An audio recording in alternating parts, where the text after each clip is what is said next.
My name is Miranda, and I'm 28 years old. Right now, I'm standing in a mall parking lot, watching my brand new navy sedan with its hood crumpled like tissue paper. My sister Brittany is screaming at the woman whose Range Rover she just hit, while my mother rubs her back like she's the victim here. 3 weeks ago, my parents handed my sister the keys to my car without asking. They just didn't know I'd already signed it away legally. Before I tell you how this disaster became my victory, let me know where you're watching from. If you've ever been taken for granted by family, hit that subscribe button and join me on this wild ride. Growing up as the older sister should have meant something, but in my family it just meant I was the responsible one, while Brittany got to be the baby forever. At 25, she still lived at home, had never held a job for more than 2 weeks, and somehow that was perfectly fine with our parents. I started working at 16 bagging groceries at the local supermarket while maintaining straight A's in school. Every dollar I earned went toward college expenses or helping with family bills when Dad got laid off during my senior year.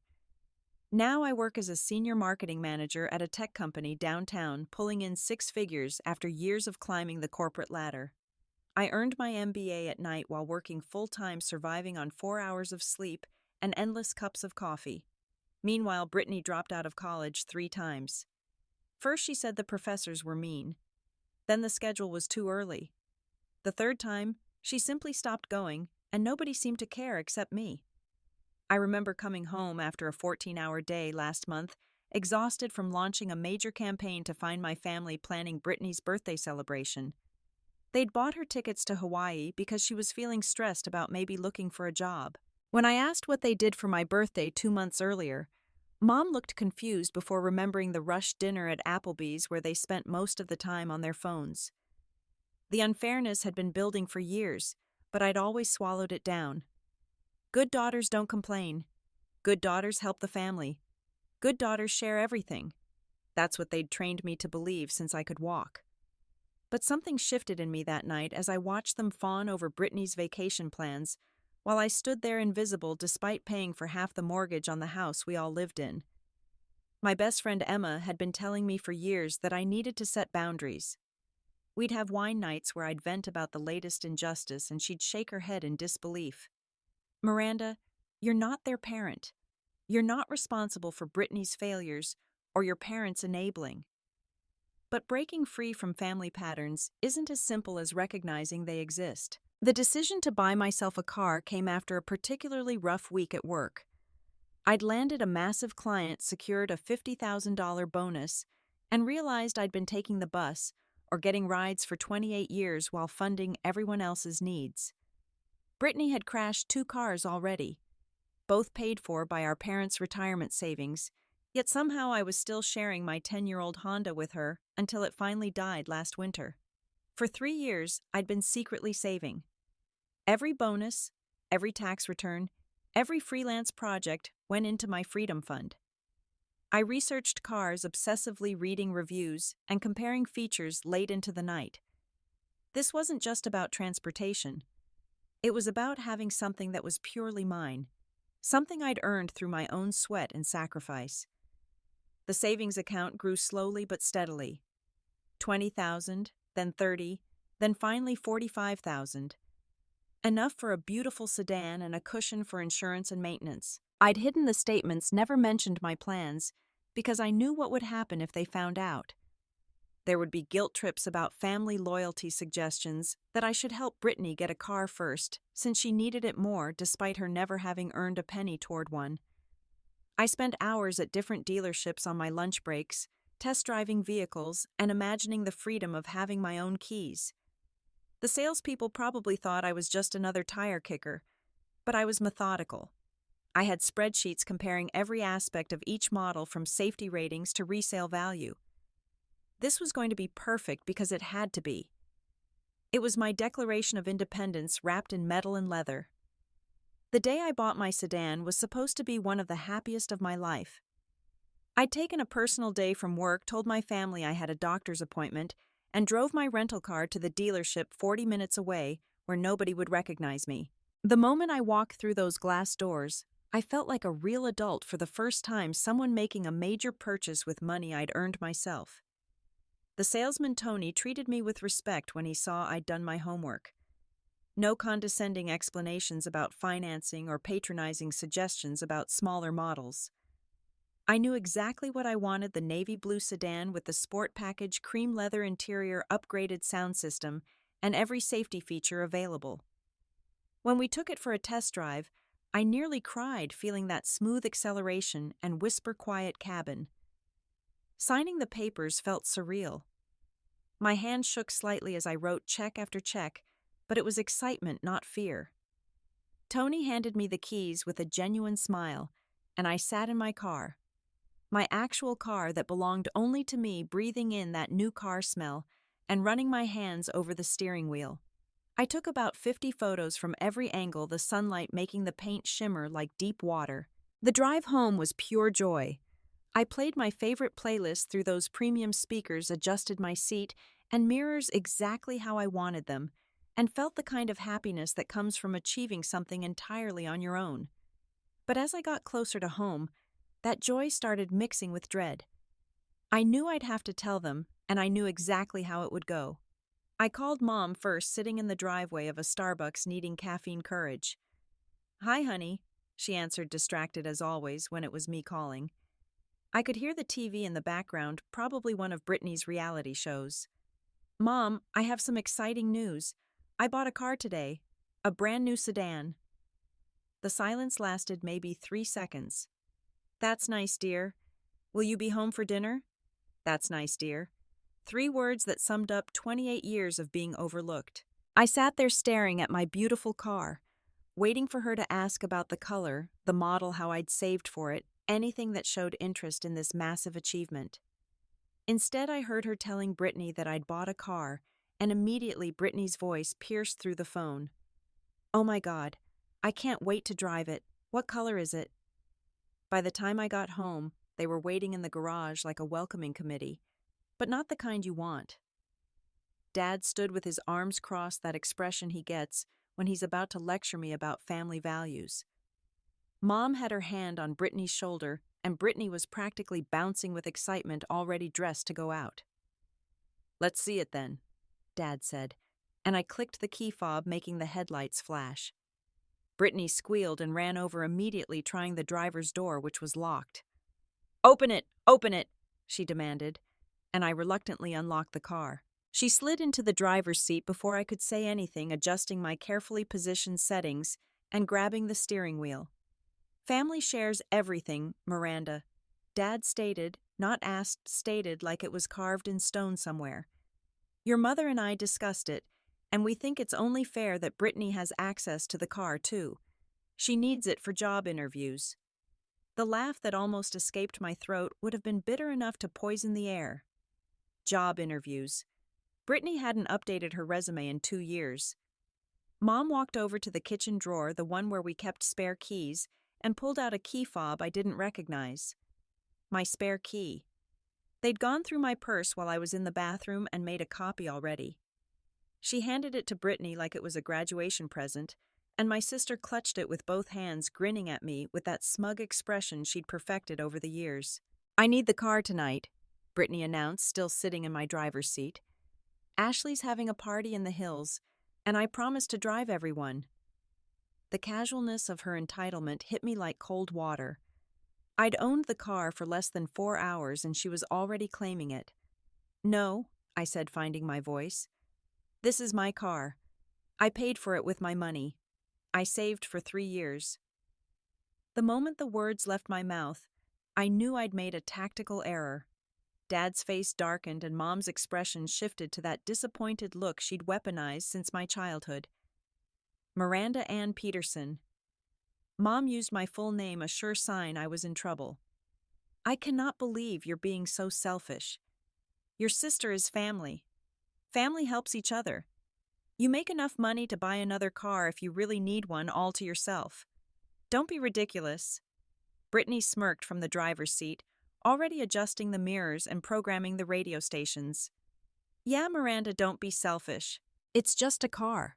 Besides, you work from home twice a week. I need it more than you do." The logic was so twisted, I couldn't even formulate a response. I worked from home because I'd earned that flexibility. She did nothing from home because she did nothing, period. That night I lay in bed listening to my car engine starting in the driveway. Brittany drove off to her party in my vehicle that still had temporary tags, while I stared at the ceiling thinking about every sacrifice I'd made to get to this point. Every overtime shift, every skipped lunch, every time I'd said no to plans because I was saving all so my sister could use my achievement as her personal Uber. The next morning, I made a decision that would change everything. Instead of going to work, I drove my rental car to downtown to meet Marcus, a law school friend who'd become a successful attorney. We'd stayed in touch through LinkedIn, and I knew he specialized in property law. His office was on the 20th floor with a view of the entire city, the kind of place that made you feel like serious business happened here. Marcus listened to my situation without interrupting, occasionally jotting notes on a legal pad. When I finished, he leaned back in his leather chair and smiled. "Miranda, you're not the first person to deal with family taking advantage. The good news is, you have options. The car is in your name, only correct?" I nodded, and he continued outlining a plan that was both brilliant and perfectly legal. "We can transfer the ownership to a trust or an LLC that you control," he explained, pulling up documents on his computer. "Or more interestingly, you could sell it to a third party with specific conditions. Either way, your family won't know until it's too late to do anything about it." The revenge wasn't the goal, I told myself. Protection was. But if karma happens to come along for the ride, who was I to stop it? Marcus introduced me to another option that made my heart race with possibility. "I have a client, Jason Chen, who collects cars and is always looking for barely used vehicles in mint condition. He pays above market value because he exports them to collectors overseas. If you wanted, you could arrange a delayed sale. You'd sign the papers now, but he wouldn't take possession for 30 days. The plan formed in my mind like pieces of a puzzle clicking together. I would let my family think they'd won, let Brittany use the car while secretly knowing it wasn't mine anymore. When everything came crashing down, I'd be protected, and they'd finally face consequences for their actions. It wasn't cruel, it was justice. That afternoon, I met Jason at a coffee shop near his office. He was younger than I expected, maybe 35, with an easy smile and a genuine interest in my situation. "I've seen this before," he said, stirring his espresso. "Family members who think success should be communal, but failure is individual. I'm happy to help, and yes, I'll pay 10% above Kelley Blue Book value." We drew up a contract right there on his laptop. The car would officially become his property in 5 days, but he would allow me to retain possession for 30 days as a courtesy. After that, he would collect it regardless of who had it or where it was. The paperwork was ironclad, reviewed by Marcus to ensure everything was legal and binding. I also purchased a new insurance policy that covered me as a driver, but specifically excluded anyone not named on the policy. If Brittany got into an accident, she would be personally liable for all damages. The insurance agent raised an eyebrow at the restriction, but processed it without comment. Every detail had to be perfect for this to work. The next piece was finding a new place to live.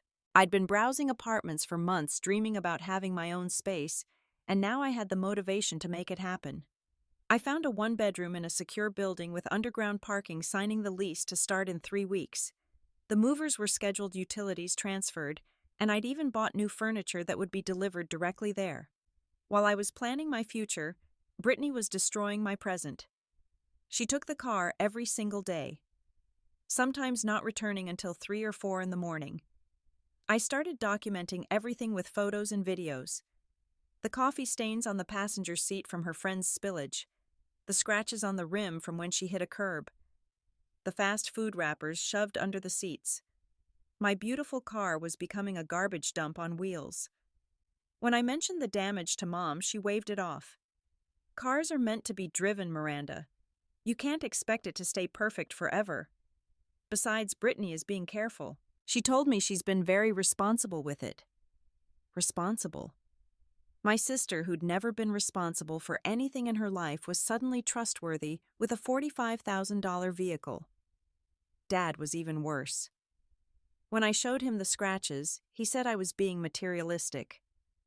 It's just a machine, Miranda. Family is more important than things. I thought we raised you better than this. The manipulation was so transparent, but it still stung. They'd raised me to be a doormat, and now they were angry that I was finally standing up. The first week after my secret transaction, Brittany's entitlement reached new heights. She started referring to the car as ours when talking to friends, then eventually just hers.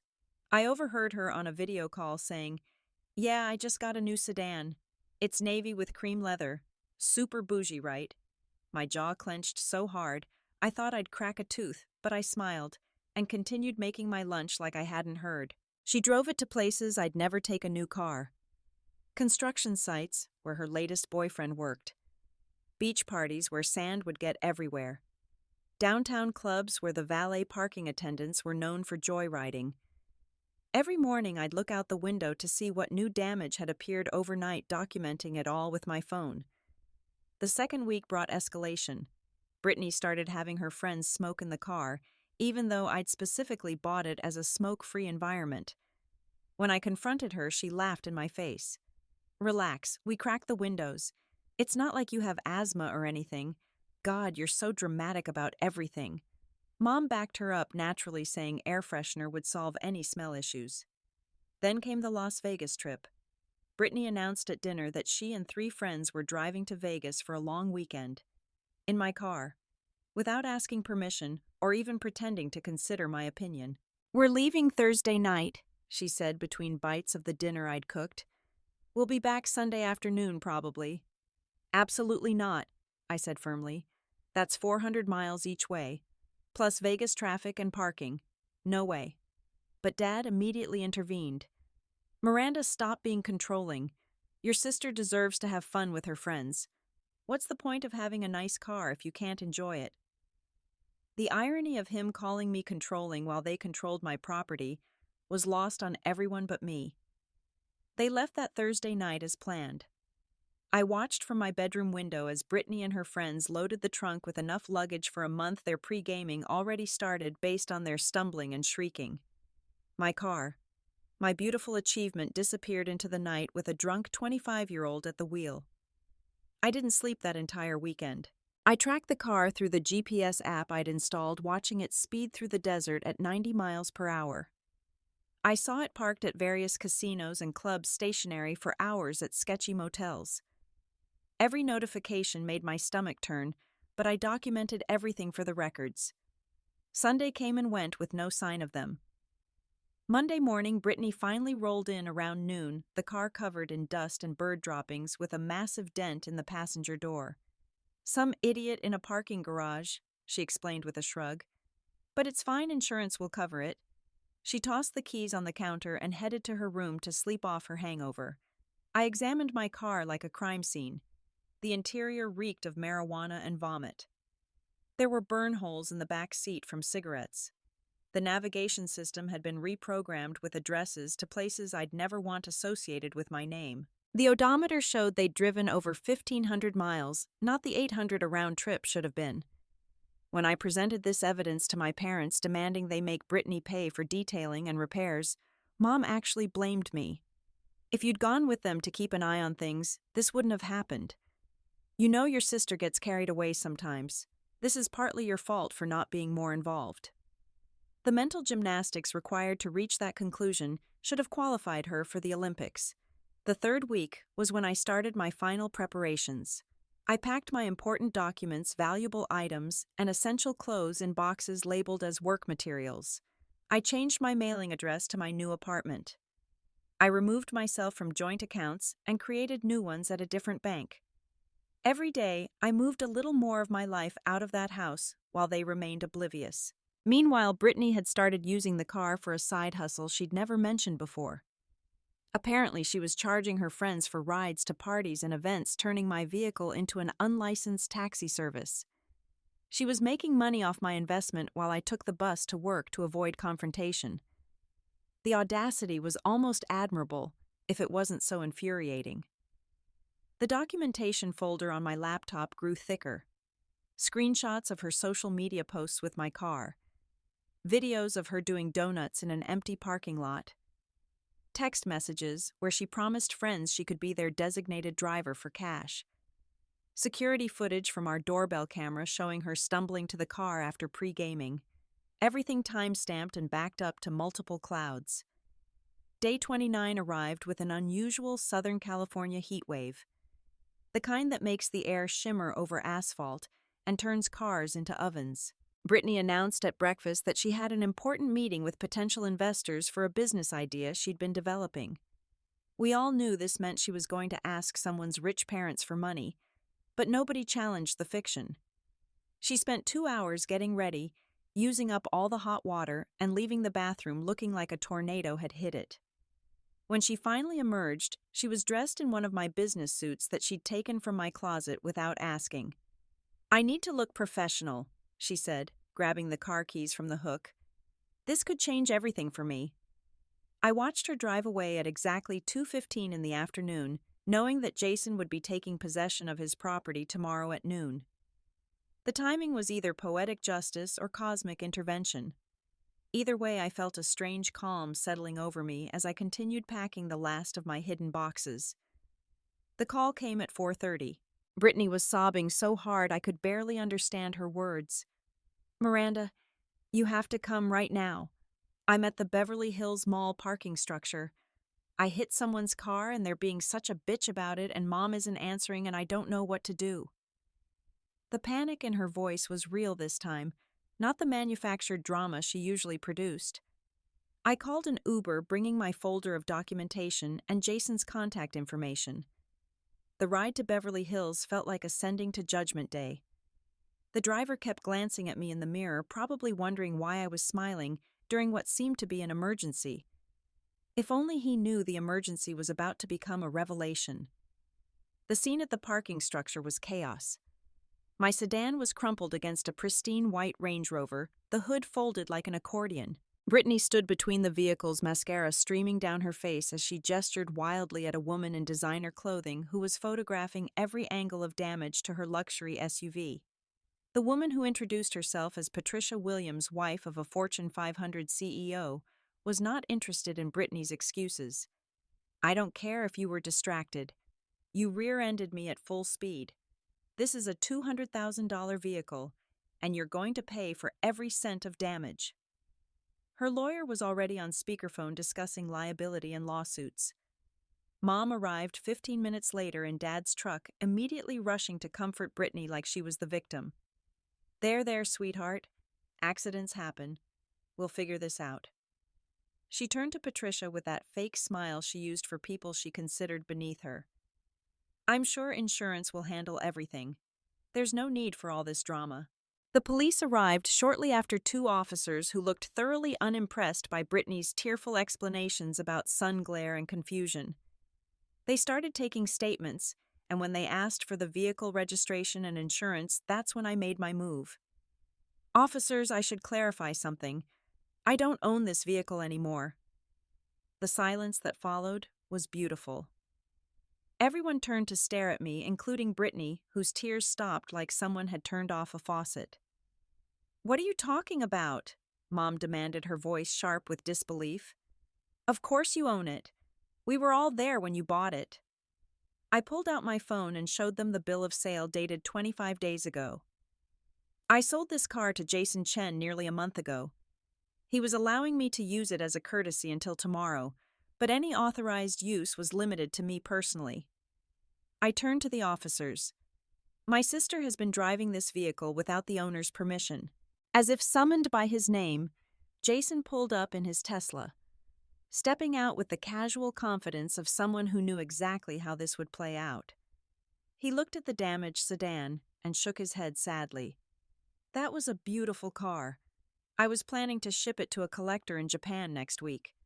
He turned to Brittany with cold professionalism. "You've been driving my property without authorization. That's theft." Brittany's mouth opened and closed like a fish out of water. "But Miranda, you let me drive it. You gave me the keys." I shook my head calmly.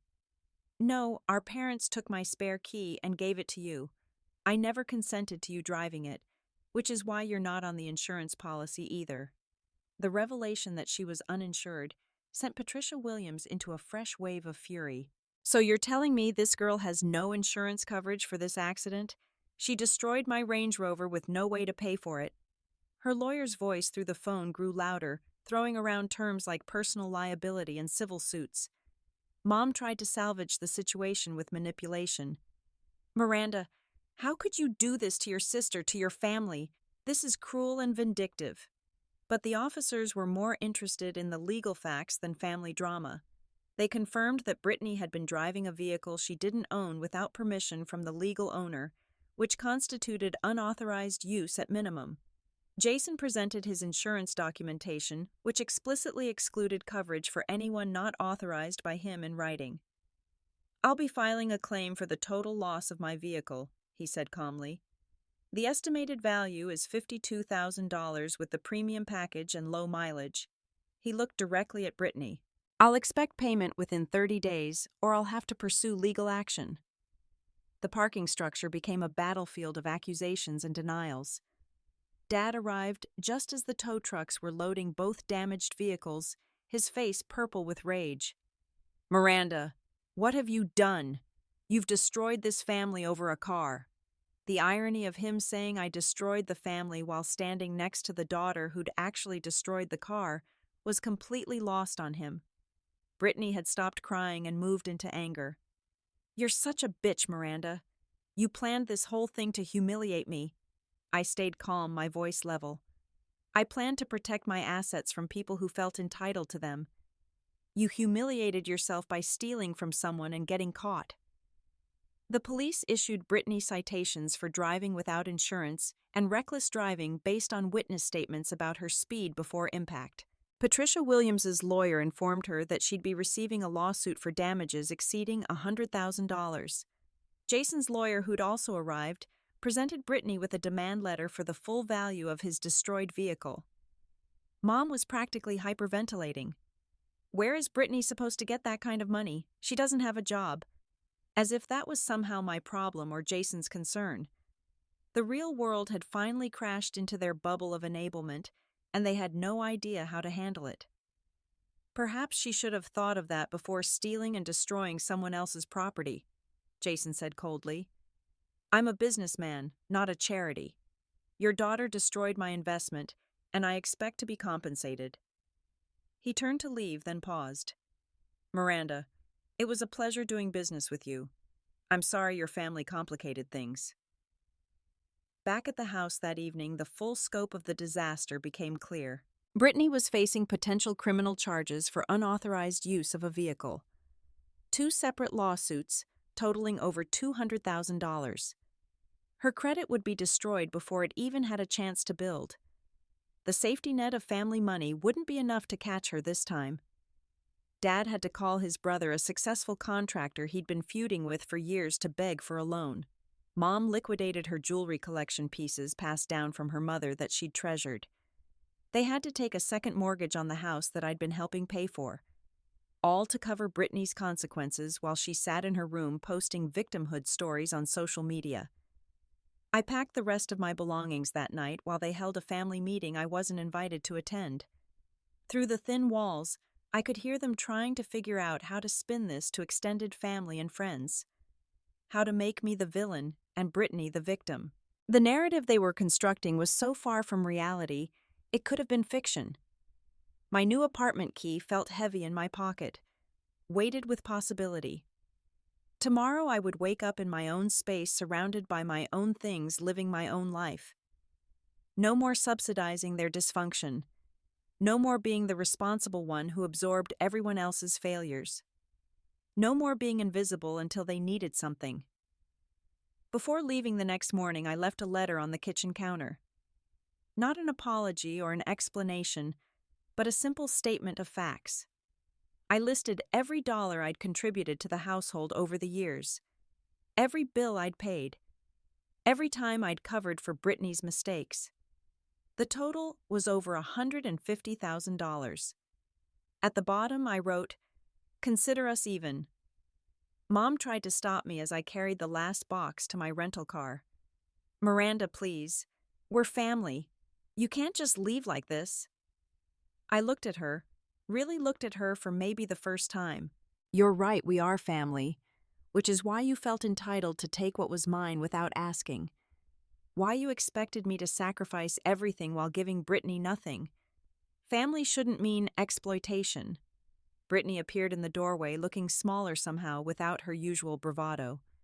I hope you're happy, she spat. You've ruined my life over a stupid car. I almost felt sorry for her then being 25 and still unable to see her own role in her disasters. I didn't ruin your life, Brittany. I just stopped letting you ruin mine. The first 6 months in my new apartment were a revelation. I discovered what it felt like to come home to peace instead of chaos. My morning started with coffee on my balcony overlooking the city, not with checking what new crisis Brittany had created overnight. My money stayed in my account instead of mysteriously needing to cover family emergencies that were really just poor planning. I threw myself into therapy, finally unpacking 28 years of toxic family dynamics with Dr. Martinez, a specialist in family trauma and emotional manipulation. She helped me understand that I hadn't been the family hero I'd thought I was, but rather the family scapegoat programmed to absorb everyone's failures and fix their problems while receiving nothing in return. Your parents created a system where your success was expected but never celebrated, while your sister's failures were excused and subsidized. Dr. Martinez explained during one session, you were parentified from a young age, made responsible for outcomes beyond your control. Breaking free isn't betrayal, it's survival. The guilt came in waves those first few months. Every ignored call from Mom triggered that old programming to jump in and help. Dad sent emails about how disappointed he was in my selfishness, how I'd abandoned my family values. I had to learn that their disappointment was manipulation, not genuine concern for my well-being.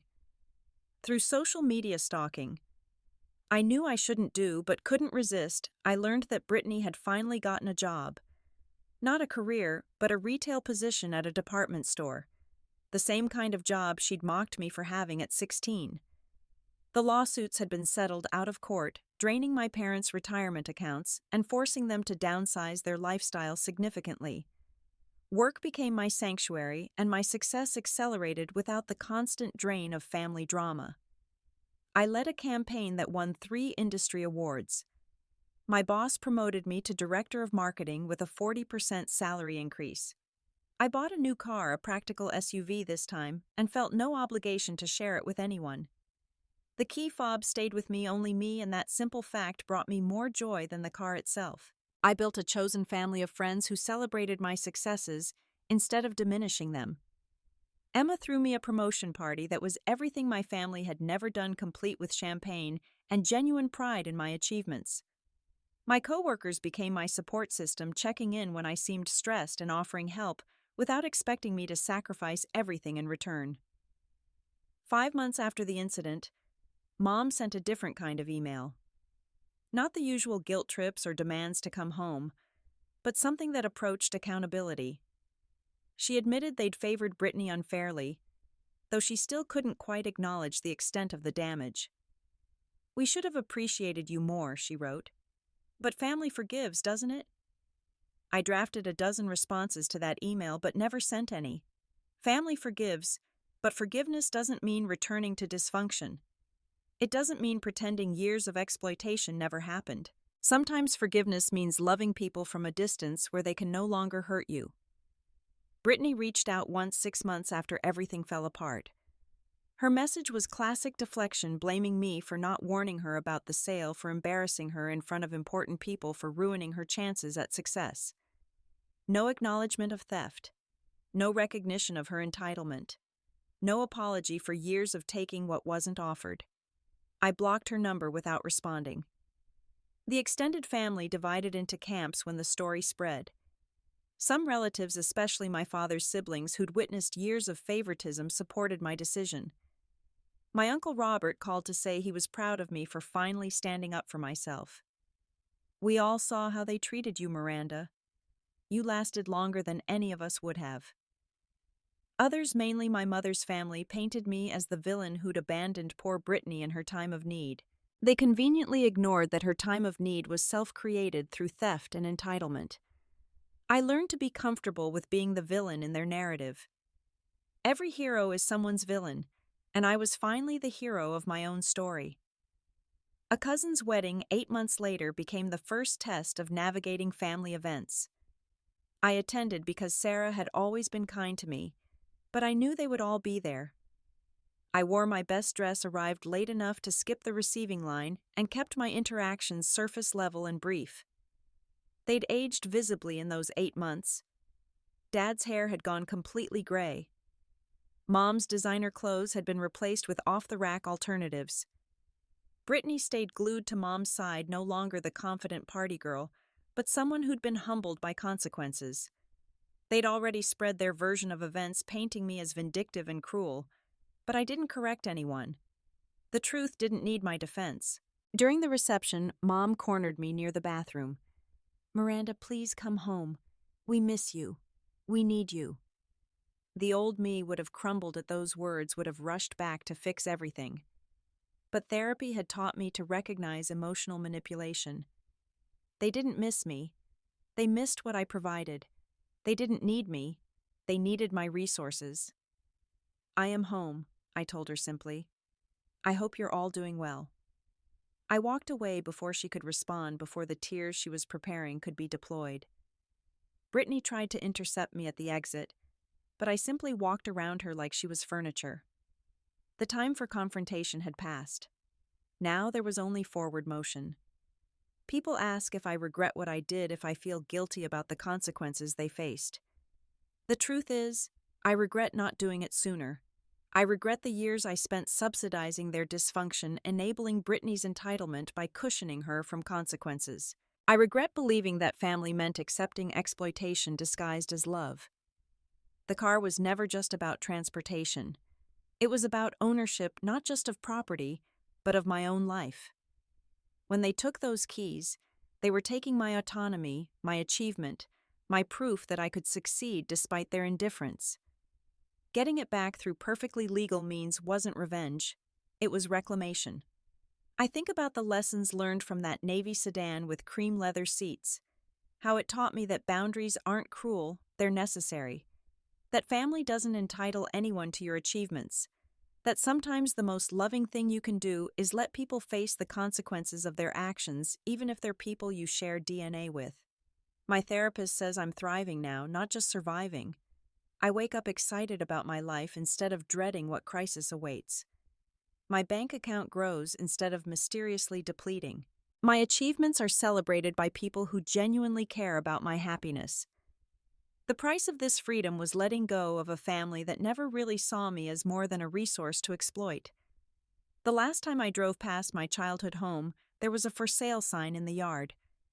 The financial pressure of Brittany's lawsuits and settlements had finally forced them to downsize. Part of me felt sad for the memories that house held, the few good ones mixed with all the dysfunction. But mostly I felt free, untethered from the weight of obligation that house had represented. I bought myself a small celebration dinner that night, toasting with expensive wine to the death of who I used to be. The girl who believed love meant sacrifice without reciprocation. The daughter who thought family meant accepting less while giving more. The sister who enabled instead of empowered. She was gone, and in her place stood someone who understood that self-respect isn't selfish. The new car I drive now has all the features of that sedan and more. But the most important feature is that it's mine, completely and unquestionably mine. The keys stay with me. The title is in my name only. And if anyone ever suggests I should share it because we're family, I know exactly what to do. I've already proven I can sign it away legally when necessary. Sometimes growth requires burning bridges, especially when those bridges only led to people who saw you as a means to an end, rather than a person deserving of respect. My family taught me many things, most of them unintentional. They taught me that love without boundaries becomes exploitation, that giving without receiving leaves you empty, that sometimes the most radical act of self-love is walking away from people who refuse to see your worth. As I write this sitting in my peaceful apartment with my successful career, and chosen family of friends who actually celebrate my victories. I want anyone watching who's trapped in similar dynamics to know that escape is possible. It might cost you relationships that were already broken. It might mean being painted as the villain by people who benefited from your exploitation. But the price of freedom is always worth paying when the alternative is a lifetime of being unseen, unappreciated, and used.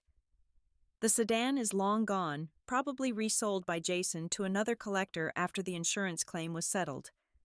But what it represented that moment of standing up and saying enough that lives on.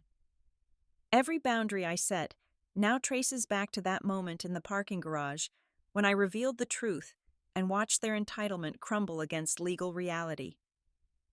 Brittany still works retail from what I hear through the family grapevine I'm no longer connected to, but occasionally hear about. My parents live in a small apartment now, their retirement dreams destroyed by their own choices. They probably still tell anyone who'll listen about their ungrateful daughter who betrayed family values. Let them. I'm too busy living my life to correct their narrative. The strongest boundaries are often built from the rubble of relationships that needed to end. That navy sedan with cream leather seats wasn't just a car. It was the vehicle that drove me away from exploitation and toward self-respect. And that journey, that liberation from toxic family dynamics disguised as love, was worth every mile. I want to leave you with this thought. Family is supposed to be your safe harbor, but when that harbor becomes a storm that threatens to sink you, it's not just okay to sail away, it's necessary. You don't owe anyone access to your achievements just because you share genetics. You don't have to subsidize someone else's failures to prove your love. And you certainly don't have to hand over the keys to your life just because someone demands them in the name of family. So to everyone watching who sees themselves in my story, who recognizes the exhaustion of being the responsible one in a family of takers, who knows the weight of carrying everyone while receiving nothing in return, I want you to know that your freedom is waiting. It might require difficult choices, legal strategies, and the strength to be seen as the villain in someone else's story. But on the other side of that decision is a life where your achievements are celebrated, your boundaries are respected, and your keys remain in your own hands. What would you do if your family felt entitled to everything you earned? Have you ever had to choose between family loyalty and self-respect? Share your stories in the comments below. If this resonated with you, please hit that like button and subscribe for more stories about breaking free from toxic dynamics and reclaiming your life. Share this with someone who needs to hear that setting boundaries isn't selfish, it's survival. Thank you for joining me on this journey, and remember, you deserve a life where your achievements are celebrated, not stolen. Until next time, protect your keys, set your boundaries, and never apologize for choosing yourself.